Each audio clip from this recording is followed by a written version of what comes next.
y'all. I'm Laura Richardson with Relevate, and we're bringing you another episode of our series, I'm Moving to North Carolina, Now What? So today's topic is on surveys. Is it really worth the money, and do I even need to do this?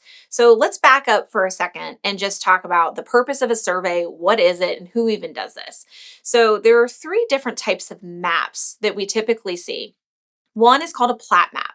A plat map is the intended design specifically when you're kind of developing a subdivision. So it's the outline of the actual lots that you intend to build homes on.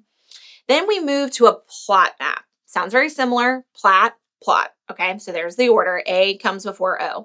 So the plot map is where you take a house box and you actually theoretically place it on the lot lines. Now, it doesn't mean that the house is going to go exactly where it is on the map. It's just the intended design. So then we get to the third phase, and that is a survey.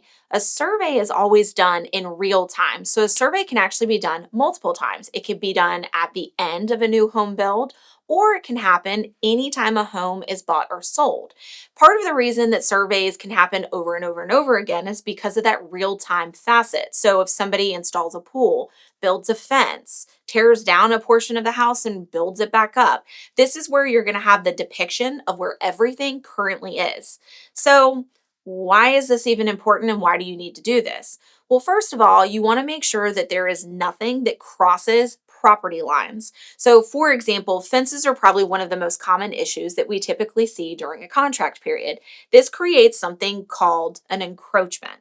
An encroachment is where you have something that crosses to one of the neighboring properties.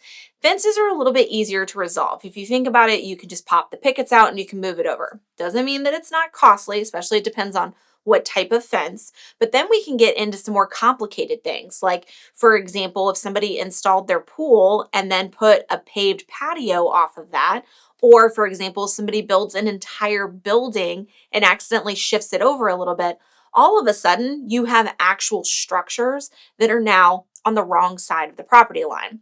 So with an encroachment, which we would learn from a survey. So the purpose of a survey, getting real-time data, having real-time understanding, knowing about potential issues, and then dealing with it. This can happen prior to a contract or during a contract. Now keep in mind, during a contract means we've got two parties that now are having to come to a decision together. So what does that even look like? Well, first of all, you would want to present the encroaching issue. So surveyors have two ways that they typically do this. They will denote it on the actual map on the survey itself, or it could be in a list that's typically attached to the survey where they call out any areas where there is a cross over the property line.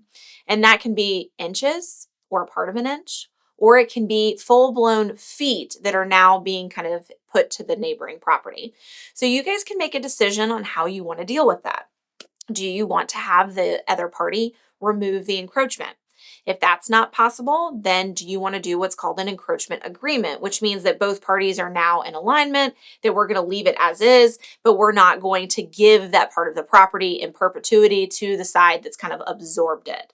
And then there's also the option that you don't do anything. But keep in mind, once you have knowledge of something, it then becomes a material fact that in the future does have to be disclosed. So I say all this to say, surveys, why are they a big deal? Because you want to take advantage of any information that you possibly can before you go to sell your home, as well as before you go to buy your home. All of this just gives us a bigger picture, more negotiation power, and overall helps you determine whether or not this is the right house for you. So surveys can also be something that can be costly depending on the acreage and the property that you're having to outline. So if it's a small parcel, let's say a tenth of an acre, it's going to be a smaller survey cost than, let's say, if you do 49 acres and it comes in at $6,000. So obviously, the larger the parcel, the bigger the survey. There's also the fact that you do need to tell your surveyor what type of survey we're trying to look for. So let's say you are planning to put in a fence and you know this going into it, you also might want to have what's called midline markers. So these are the markers that kind of go up and down the lines of the property, multiple places, which makes it easier for fence installation. Speaking of fences in particular, if you live in an HOA community or anyone that does have buffer zones, make sure you're not installing that fence in accordance to either of those sets of rules. So, what are some things that maybe aren't depicted on a survey? Keep in mind that surveys are meant from a high level of what's going on. So, these are recorded things that exist on the property.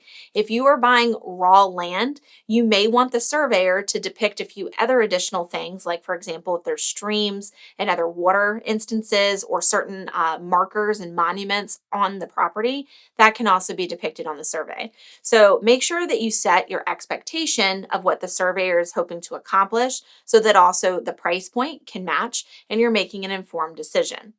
So, if you are building new construction, a survey is going to be a part of your process. If you are buying a resale home, survey may or may not be a part of that process. You have to make that decision as to whether or not this is something that you need in order to make that informed decision. If you have any questions, feel free to drop those in the comments below. We have some great survey companies that we work with here in the Triangle, and we can definitely make sure to set you up with the right one. I'm Laura Richardson with Relevate, and we'll see you on the next one.